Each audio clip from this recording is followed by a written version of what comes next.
Buenos días, queridos hermanos. Una vez más estamos saludándoles desde nuestro hogar, mi esposa y yo, a cada uno de ustedes, deseándoles que la paz de Dios reine en sus vidas.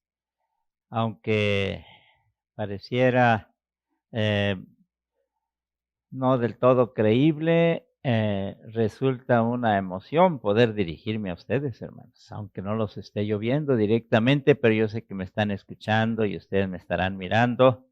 Y de esa manera entablamos una comunicación donde deseamos lo mejor para su hogar, para sus vidas, y que la palabra de Dios pueda llegar a su hogar. Es un regalo que Dios nos está permitiendo. Voy a invitarles en esta ocasión a inclinar sus rostros. Vamos a orar.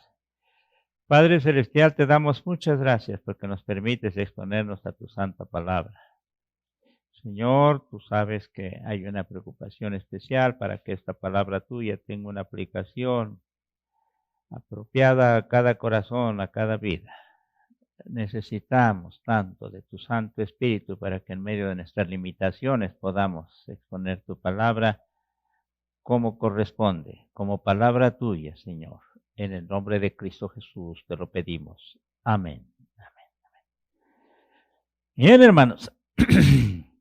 Voy a pedirles que tengan a la mano su Biblia. Ya leyeron ese pasaje en el tiempo de adoración que hemos tenido al Señor. Y me refiero a San Lucas capítulo 18, de los versículos 9 al 14. San Lucas capítulo 18. San Lucas capítulo 18. Si ya lo tienen, qué bueno. Acuérdense ustedes que hemos considerado en mensajes pasados, y especialmente el antepasado, si no mal recuerdo, la situación de Moisés en los dos momentos de su vida, 40 años y 40 años. Y en Egipto, Moisés, encontramos un joven muy lleno de vitalidad y queriendo emprender tantas cosas, y una sorprendente la liberación de su pueblo de la esclavitud egipcia. Pero, como ya dijimos, con una iniciativa loable, pero muy personal, con sus capacidades, con sus recursos, con su inteligencia, con su preparación tan excelente que ha de haber tenido. Pero después lo vemos 40 años en Madián, allá donde tiene una actividad que ya nada tiene que ver con esa preparación, esa formación. Ahora de entrar a otro proceso de formación. El pastoreo y el desierto le enseñaron a Moisés lo que verdaderamente era. ¿Está bien? El pastoreo y el desierto le enseñaron a Moisés lo que en realidad era. Así. Y a partir de ahí, cuando Dios hace el llamamiento y Moisés, a pesar de sus objeciones, acepta y va, Dios empieza a glorificarse en Moisés. Y ustedes ya saben la feliz historia donde Dios se manifiesta. No queriendo abundar mucho en esto, porque tenemos una preocupación que exponer ahora, voy a pedirles que vayamos a San Lucas. Ahí vamos a encontrar a alguien que en estas dos situaciones también, y vamos a inclinarnos por uno de ellos para ver a alguien que está despojado de todo aquello que el otro lo tiene en abundancia. Aquí ya no se refiere a ciertas capacidades, básicamente tiene que ver con una cuestión espiritual. San Lucas nos presenta en los versículos 1 al 17, ustedes lo tienen ahí a la mano, hermanos, por favor, ayúdame y no tardemos mucho. De los versículos 1 al 8 viene una parábola conocida como la viuda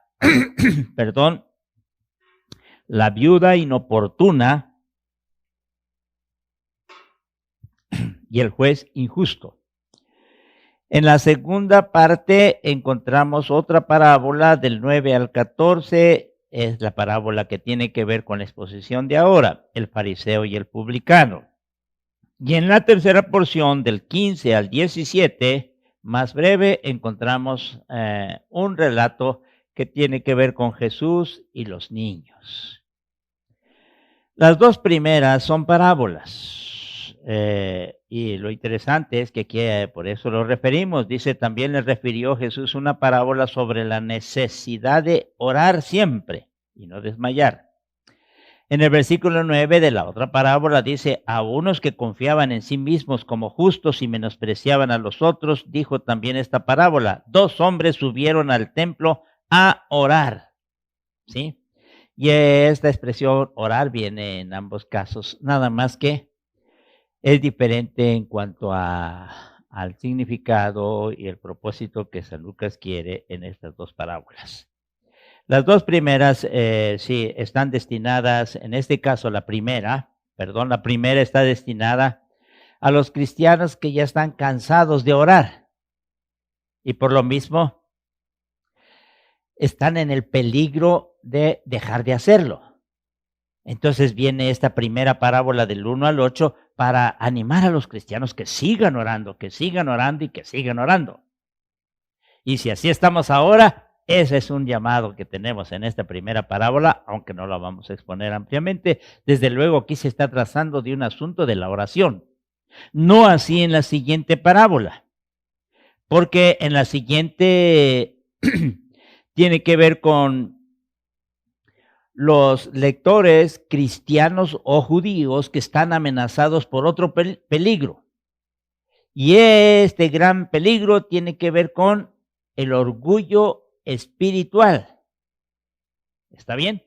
El orgullo espiritual, que se da desde luego en aquellos que consideran que están muy bien con Dios y que han buscado a Dios. Un orgullo que ustedes y yo no estamos libres, ¿eh? Debemos ser honestos con esto. No estamos del todo libres. Y por eso es oportuna esta parábola. En cambio, la tercera porción, la de los niños, pues refiere algo muy interesante acerca de los niños y la aceptación que Dios tiene de los niños. Aceptación que va a tener también del fariseo. Por eso tiene una íntima relación y en su contexto posterior decimos la parábola de donde está el fariseo y el publicano, perdón, creo que dije fariseo, los niños tienen mucha semejanza con el publicano en su condición de imposibilidad a tener acceso a Dios. El publicano va a verse con más claridad en cuanto a su actitud también con los niños. Y si queremos compararlo, podemos hacerlo publicanos y niños. Así. En cuanto a su desmerecimiento, en cuanto a su incapacidad para tener acceso a Dios, porque es de lo que se trata estas 2 porciones, el acceso a Dios, el acceso a Dios. Bien, no quisiera abundar mucho, pero sí quisiera decirles que la parábola entonces que tenemos aquí al frente entre nosotros, el fariseo y el publicano, tendrá que ver con este asunto de la actitud nuestra cuando estamos delante de Dios y esa actitud va a llevarnos a tener acceso a Dios o no, a la salvación de Dios o no, a la justificación de Dios, ¿sí? Y esto es, espero que quede claro. Vamos ahora a entrar ya más de lleno en lo que corresponde a la parábola. El fariseo, que es el primer personaje que tenemos ante nosotros, pertenece a ese tipo de personas que están persuadidas, convencidas respecto a sí mismos como justas. El desprecio de los otros, es decir, el desprecio que el fariseo tiene para con los otros, en este caso para el publicano, pues está demostrando su condición. Y aquí la forma de ser del fariseo es de una frágil arrogancia que existe precisamente criticando a los demás. Y les refiero a algo, ¿sí están orando? Claro que sí. No es una parábola que va a enseñar de la oración, pero sí en la oración podemos ver la condición de cada persona. Y así también sucede con nosotros, hermanos. Aquí está el fariseo y con ese orgullo espiritual entonces se presenta delante de Dios.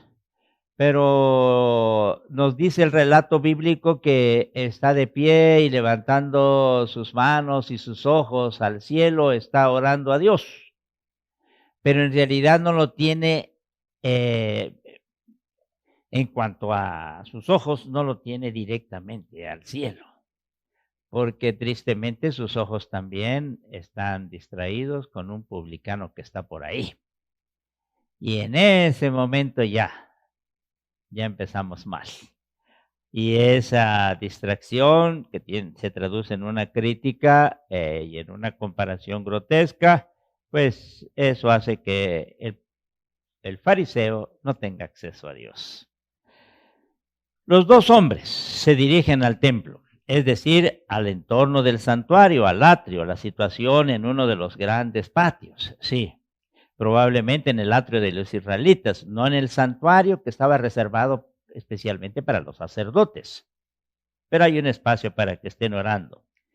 Eh, orar es un verbo que además de definir el acto de adoración expresa también la vida religiosa completa, o mejor, la identidad humana frente a Dios. Así es que el concepto orar, tengamos cuidado para no reducirlo nada más a lo que nosotros conocemos comúnmente como oración.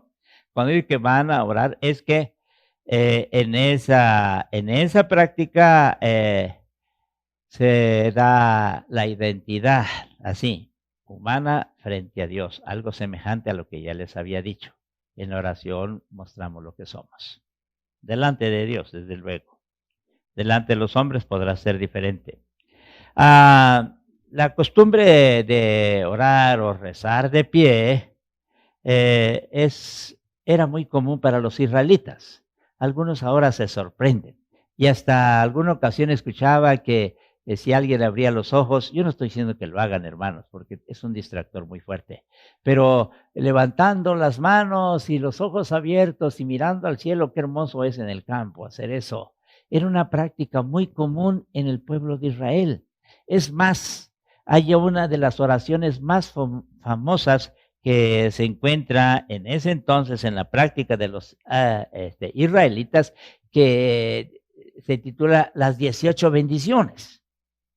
Alguna vez la hemos referido, pero es llamada también esta oración Amidá, y la expresión Amidá en hebreo quiere decir una oración que se reza de pie, en silencio y con los talones muy juntos.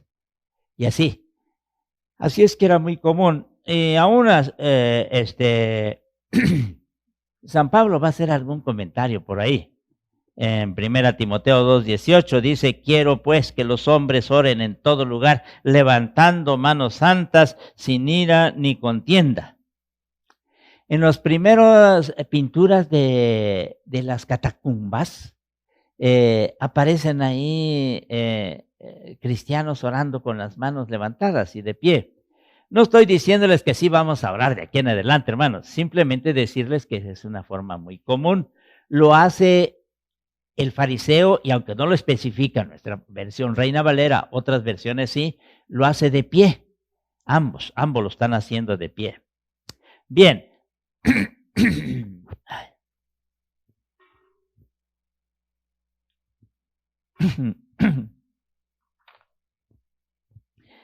Así pues, el fariseo ahoga una piedad en un mar de orgullo espiritual y de hipocresía. Sí, representa el polo negativo de la comparación, el personaje con el que nadie quiere identificarse, el fariseo. Nada más que recordemos la autocrítica cristiana que conviene formular así. Muchos cristianos leen la parábola de manera farisaica. Oigan bien. Alabando a Dios por no ser como el fariseo. Hay que tener cuidado. Alabando a Dios por no ser como el fariseo. Y entonces esa parábola la leemos de manera farisaica. Y cuando nosotros hacemos eso, no somos más que el fariseo también. Pero bueno, ya será reflexión para ustedes. Vamos. Eh, en cambio, el publicano, los cristianos de hoy miran al publicano con simpatía. Sí. Sin embargo, quiero decirles que en los tiempos del Señor Jesús no era así. Ni los judíos, porque eran esos cobradores de impuestos que estaban al servicio de el país que estaba ocupando en ese entonces, vamos, Israel, de Roma, o sucedía así. Así es que eso se acostumbraba en esas partes del mundo. Tanto los judíos, los romanos, los griegos despreciaban a los publicanos o los recaudadores de impuestos o cobradores de multas. Y aquí tenemos a un personaje despreciable por toda la sociedad. Y en ese entonces se le despreciaba y en todos los ámbitos se le despreciaba. Ese es el hombre que está aquí también acompañando o juntamente con el fariseo. Bueno, no tan juntamente porque está de lejos, dice el texto bíblico. Pero remando contracorriente diríamos,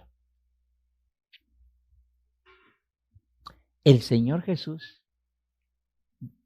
se inclina por el publicano, lo que no hacían en ese entonces.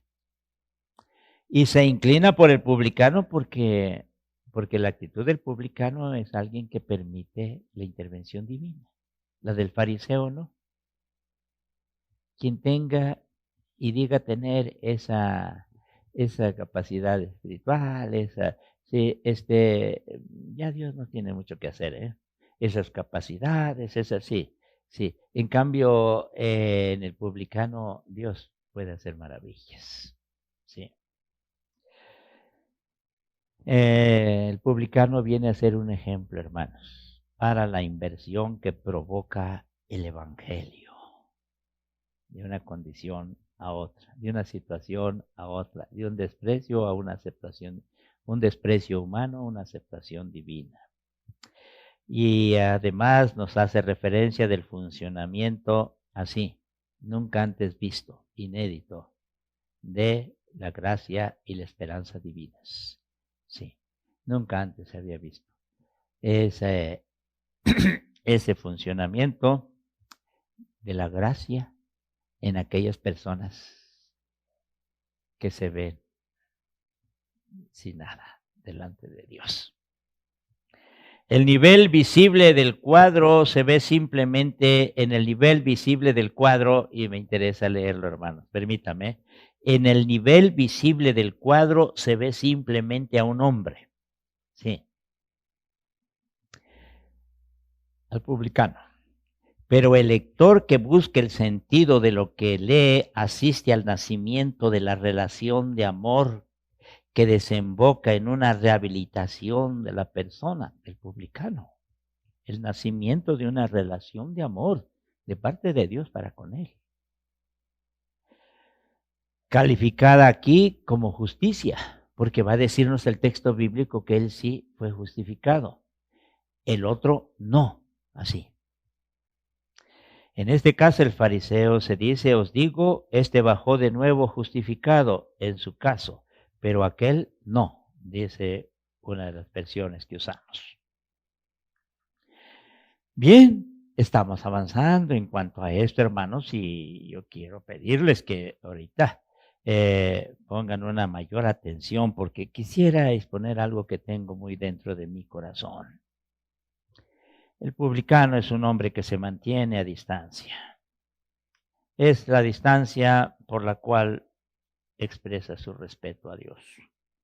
En tanto que Dios y la conciencia de su humanidad le permiten darse cuenta de su condición. Es un pecador. Y por lo mismo no siente tener acceso a Dios. Así. Solo desprecian la distancia, que quede claro, hermanos, solo desprecian la distancia que debemos a veces tener aquellos que piensan que están muy bien y con un orgullo espiritual se presentan a Dios. El publicano se esfuerza por mantener bajos sus ojos. Mientras que el templo es el lugar donde habitualmente o por tradición se levantan los ojos para contemplar la gloria divina, el publicano no se concede este gozo. En ciertas ocasiones los judíos oraban con la cabeza baja y los brazos cruzados sobre el pecho. El publicano, hermano gemelo del hijo pródigo, estima que nada de lo suyo vale y solo tiene esperanza en la misericordia divina. Suplica a Dios que le sea propicio. Hay dos versiones que quisiera darles a conocer a ustedes, hermanos, para que puedan entenderme por qué he de tener la aplicación que a continuación se expondrá. En la Biblia de las Américas traduce el versículo 13 de la manera siguiente. Pero el recaudador de impuestos de pie, porque también él estaba de pie, no solo el fariseo. La versión Reina Valera no lo especifica, pero tenemos que echar mano a otras versiones. Pero el recaudador de impuestos, de pie y a cierta distancia, no quería ni siquiera alzar los ojos al cielo, sino que se golpeaba el pecho diciendo, Dios, ten piedad de mí, pecador. Volveré a esto. En la versión que tiene Francisco Lacueva, en un interlineal, donde aparece el griego y el español, dice así, pero el publicano, a distancia y de pie, no quería ni alzar los ojos al cielo, sino que se golpeaba el pecho suyo, diciendo, Señor, sé propicio a mí, pecador. El versículo 14, en la segunda parte, va a decir, pues quien se ensalza será humillado, pero el que se humilla será ensalzado. Ya es una conclusión de esto. Pero antes quiero decirles, aquí viene una de las oraciones que robó el corazón de la iglesia. Esta oración se le conoce como la oración del corazón, la que hace el publicano. Señor, ten compasión de mí. Esta oración se dice que es la oración del corazón. En alguna ocasión, una profesora de una conducta que siempre aprecié, católica ella, pero muy cuidadosa, platicando de esto con ella en la escuela, y ella tenía que ver con la música, era una de las que tenía que ver con eso. Me dice, profesor, si quiere le obsequio una copia de la obra musical del Kyrie eleison. Y le digo, lo trataba de tú, sí, te lo suplico, tráemelo. Y lo tengo, hermanos. Lástima que, pues, algún día tal vez se pueda presentar. ¿Y por qué decimos de la obra musical del Kyrie eleison? Porque es la oración que desde años y años la Iglesia ha expresado para referir este caso. Kyrie eleison, Señor, ten compasión. Aunque se traduce en el original, Dios, pero hay otras versiones que lo traducen como Señor, ¿ustedes vieron? Se traduce propiciación, pero también se puede traducir como compasión, porque la palabra hilasterion tiene que ver con eso, perdón.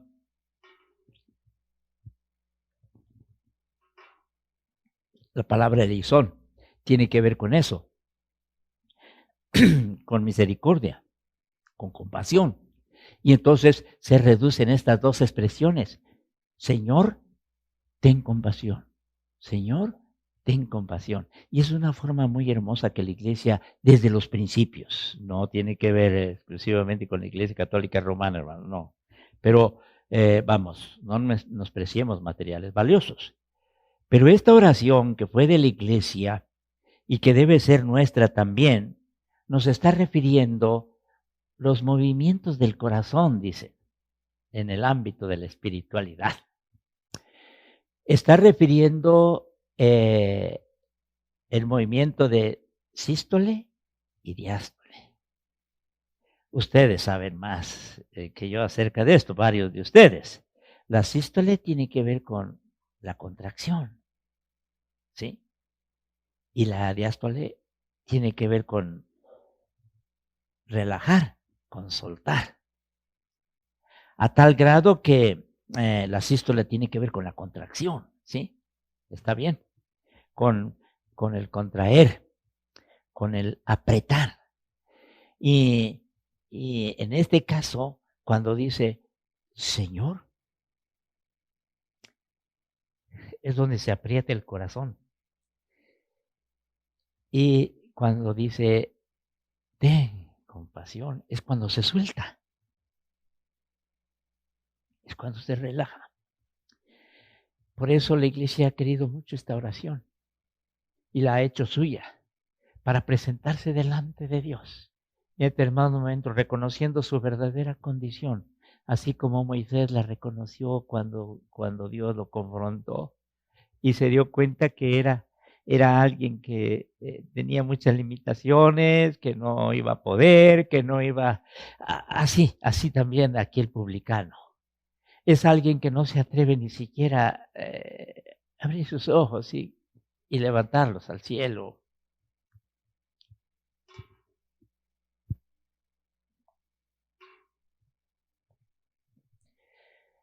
Aquí tenemos una oración que viene a ser la síntesis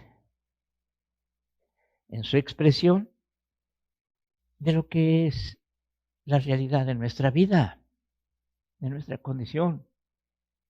Y cuando decimos, Señor, nuestro corazón, como ya les he dicho, se aprieta, se contrae.